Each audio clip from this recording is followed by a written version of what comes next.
Hi hello friends, અમે બધા જઈએ છીએ ત્યારે રસગુલ્લા ખાવા અને હું આંકવાની છું એક્ટિવા. એટલે મેં ફટાફટ એક્ટિવા બારી કાઢી લીધી અને અમે પહોંચી ગયા રસગુલ્લા ખાવા. અમે બધા આવી ગયા, અમે બધા બેસી ગયા. પછી તે અમે લિસ્ટ મેં હાથમાં લઈ લીધું છે અને તે ભાઈ અમને પૂછતા હતા કે તમારે કયો રસગુલ્લો ખાવાનો છે. એટલે અમે બધાએ કીધું કે અમારે આ રસગુલ્લો ખાવાનો છે અને પછી અમે એની વેટ કરી. થોડાક સમય વેટ કરીને પછી તે રસગુલ્લા આવવાની તૈયારી હતી. પછી તે રસગુલ્લા આવી ગયા છે, તમે જોઈ લો. તે રસગુલ્લા બધાય ખાય છે અને મારો રસગુલ્લો પણ આવી ગયો છે અને હવે હું પણ ખાવાની મોજ લઈશ.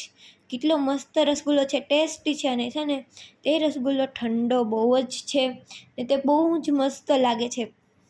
અને મેં રસગુલ્લાની મજા લઈ લીધી અને પછી અમારી રસગુલ્લા ખાઈને ઘરે જવાનું હતું. પણ અત્યારે તો હું રસગુલ્લા ખાઉં છું, પણ બહુ જ ટેસ્ટી હતો રસગુલ્લો અને અમને ખૂબ જ ભાવ્યો છે રસગુલ્લો અને ખૂબ જ મસ્ત હતો. ને તમે પણ અહીંયા ખાવા આવજો, રસગુલ્લા ખાવા, બહુ જ તમને મજા આવશે. અને હવે પછી અમે ઘરે જવાના છીએ અને અમે ઘરે જવા નીકળી ગયા છીએ ને હવે પાછી મારે જ પણ એક્ટિવા હાંકવાની છે. એટલે હું એક્ટિવા લઈને હવે ઘરે જઈશ. અને હવે અમે ઘરે પહોંચી ગયા છીએ. એટલે હવે આપણે અહીંયા ઘરે પહોંચીને રસગુલ્લો ખાઈ લીધો. એટલે હવે આપણે અહીંયા બ્લોગ પૂરો કરી દઈએ છીએ. લાઇક સબસ્ક્રાઈબ કરવાનું ભૂલતા નહીં. Bye bye. નવા મિની બ્લોગ સાથે મળીએ.